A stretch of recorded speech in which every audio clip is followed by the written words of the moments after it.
आइए दोस्तों, इस वीडियो में हम 10 क्लास का मॉडल पेपर दिखा रहे हैं। ऑब्जेक्टिव का साइंस का पहला चैप्टर देखेंगे।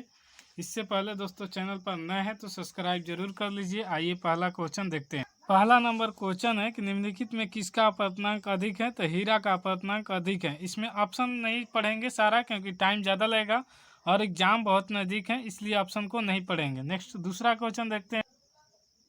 2 नंबर क्वेश्चन देखते हैं कि अवतल दर्पण की फोकस दूरी होती है। तो अवतल दर्पण की फोकस दूरी ऋणात्मक होती है। किसी लेंस का मुख्य फोकस की संख्या कितनी होती है। तो किसी लेंस की मुख्य फोकस की संख्या 2 होती है। दाढ़ी बनाने में कौन सा दर्पण उपयुक्त होता है। क्योंकि दाढ़ी बनाने में अवतल दर्पण उपयुक्त होता है। अवतल दर्पण की फोकस दूरी f एवं उसकी वक्रता त्रिज्या r के बीच संबंध है। तो f बराबर r/2 होता है। ऑप्शन ही नहीं पढ़ेंगे। ऑप्शन क्यों नहीं पढ़ेंगे, क्योंकि टाइम बहुत कम है इसलिए। 6 नंबर क्वेश्चन है कि निम्नलिखित में किस लेंस को अभिसारी लेंस कहते हैं। तो उत्तल लेंस को अभिसारी लेंस कहते हैं। दृश्य प्रकाश की किस वर्ण का तरंग दैर्ध्य न्यूनतम होता है। तो न्यूनतम होता है बैंगनी रंग का, और अधिक कहेगा तो लाल रंग का होगा। तारों का टिमटिमाना प्रकाश की किस घटना को दर्शाता है। तो तारों का टिमटिमाना प्रकाश का अपवर्तन को दर्शाता है। निम्नलिखित में किसके प्रकाश की चाल सबसे अधिक होती है। तो निर्वात में प्रकाश की चाल सबसे अधिक होती है।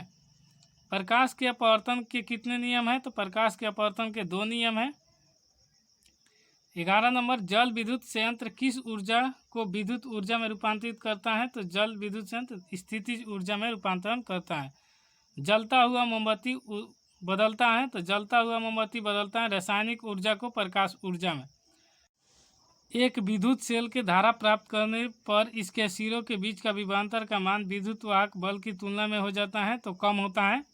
प्रतिरोध का मान बढ़ाने के लिए प्रतिरोधकत्व को जोड़ा जाना चाहिए। तो श्रेणी क्रम में जोड़ा जाना चाहिए।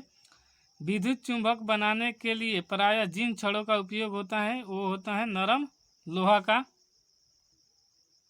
उच्चतर ताप पर कौन सी अभिक्रिया पूरी की जाती है। तो उच्चतर ताप पर नाभिकीय विखंडन अभिक्रिया पूरी की जाती है।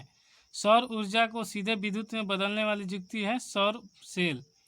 पवन विद्युत जनित में पवन की चाल कम से कम कितनी होनी चाहिए। तो इसमें नहीं दिया है 15 किलोमीटर पर घंटा, इसलिए ऑप्शन होगा इनमें से कोई नहीं। सेल का विद्युत वाहक बल है। सेल का विद्युत वाहक बल होता है सेल द्वारा इकाई आवेश पर लगाया गया बल होता है। 20 नंबर क्वेश्चन है कि घरेलू परिपथ में मुख्य रूप से किसकी आपूर्ति होती है। तो घरेलू परिपथ में प्रत्यावर्ती धारा को मुख्य रूप से आपूर्ति होती है। वर्ण विक्षेपण असंभव है। फाइबर में वर्ण विक्षेपण असंभव है। वायु में रखा एक कांच का प्रिज्म आपतित किरण को मोड़ देती है, आधार की ओर मोड़ देती है। 2Zn + O2 रिएक्शन करने के बाद 2ZnO किस प्रकार की अभिक्रिया है। तो ये अभिक्रिया है उपचयन का। 24 नंबर क्वेश्चन कि खाने वाले सोडा का रासायनिक सूत्र है। तो खाने वाला सोडा का रासायनिक सूत्र NaHCO3 होता है। इसे सोडियम बाइकार्बोनेट के नाम से भी जानते हैं। कमरे के ताप पर द्रव अवस्था में रहने वाला धातु है। तो कमरे के ताप पर द्रव अवस्था में रहने वाला धातु का नाम है पारा। आवर्त सारणी में शून्य समूह का तत्व कौन है। तो आवर्त सारणी में शून्य समूह का तत्व है हीलियम। सोडियम कार्बोनेट के जलीय विलयन के मेथिल ऑरेंज का विलयन मिलाने पर विलयन का रंग परिवर्तित होकर निम्नलिखित में कैसा हो जाता है। तो यह पीला हो जाता है। ग्लोबल वार्मिंग के लिए उत्तरदायी गैस निम्नलिखित में कौन है। तो Ca2 कार्बन डाइऑक्साइड। गंधक की परमाणु संख्या है। तो गंधक यानी सल्फर की परमाणु संख्या होती है 16। अम्ल का जलीय विलयन विद्युत का संचालन करता है क्योंकि अम्ल जल में आयनित होता है। अधिकतर धातुएं के ऑक्साइड होते हैं। तो अधिकतर धातु के ऑक्साइड होते हैं क्षारीय। सोने में निम्नलिखित में कौन सी धातु मिलाकर मिश्र धातु तैयार की जाती है। तो कॉपर। और NaCl + AgNO3 के रिएक्शन AgCl + NaNO3 निम्नलिखित में किस प्रकार की अभिक्रिया है। तो ये द्विविस्थापन अभिक्रिया है। सिलिकॉन है। सिलिकॉन एक उपधातु है। वे तत्व जिनके बाहरी सेल पूर्ण भरे होते हैं कहलाते हैं उत्कृष्ट गैस कहलाते हैं। खड़िया का रासायनिक सूत्र होता है CaCO3। निम्नलिखित में कौन सबसे अधिक जलीय ऑक्साइड हैं। तो जलीय ऑक्साइड SO2 है। निम्नलिखित में कौन एल्काइन है? तो C2H2 एल्काइन है। CH3O, उसके बाद C2H5 का IUPAC नाम है मेथॉक्सी एथेन।